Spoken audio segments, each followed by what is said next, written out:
Sinabahan ng reklamong multiple murder ang 24 na tauhan ng CIDG Eastern Visayas kaugnay sa pagpatay kay Albuera Leyte Mayor Rolando Espinosa Sr. Rabaw daw nangyari di shootout ayon sa NBI. Saksi si John Consulta. Nawawala ang mga CCTV recording at ang mga bantay sa preso pinaharap sa pader. Kaya bulag ang mga otoridad sa kung nanlaban ba talaga si Albuera Mayor Rolando Espinosa. Nang silbihan ng search warrant noong November 5 kaya siya napaslang. Kahit ang katabing establishmentong may CCTV pala, ang pagdating lang ng hindi bababa sa dalawang kotse at ilang motorsiklo ang nakunan.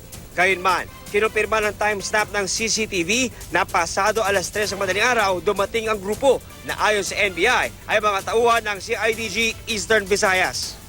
Pinag-aaralan pa kung makakatulong ang bagong CCTV sa pagpapatibay sa konklusyon ng NBI na base naman sa iba pang nakalap na ebidensya.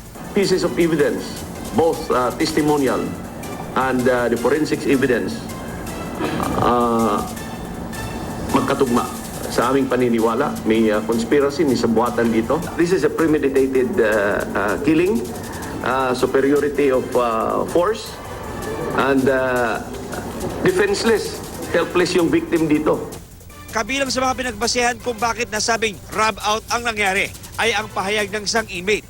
Narinig daw niyang nakiusap si Espinosa na huwag siyang lagyan ng baril. Nakita raw niyang sinundan ito ng pag-thumbs down ng pulis na nakapwesto sa pagitan ng Cell 2 at Cell 3 at ang malapitang pagbaril sa alkalde. May nag-testify na inmate na merong isang pumasok na naka-gloves, may dalang baril, at nung lumabas yung pumasok na naka-gloves na may dalang baril, paglabas ay wala na yung baril. Nadiskubre rin ng NBI na hindi totoo ang laman ng sworn affidavit na ginamit sa application ng search warrant.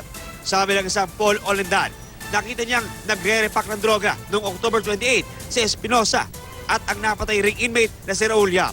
Pero imposible yun dahil natuklasan ng NBI na pumasok siya sa trabaho sa isang paaralan sa Tacloban noong October 28. Ang nakapirma sa affidavit ni Olendan, si Police Chief Inspector Leo Laraga na sinasabing bumaril sa alkalde. We believe that the search warrant was a cover to legitimize their operations. Sinampahan na ng reklamong multiple murder ang 24 na tauhan ng CIDG Eastern Visayas. Kabilang ang hepe nitong si Police Superintendent Marvin Marcos na sinibak na ng PNP Chief bago pa ang pagpatay kay Espinosa pero pinabawi ang pagsibak ng Pangulo. Kalaunay, itinuloy ang pagsibak dahil sa pagpatay kay Espinosa. Sinampahan naman ng reklamong perjury si Olendan at 3 pulis dahil sa pamameke ng affidavit. Ako si John Consulta, ang inyong saksi.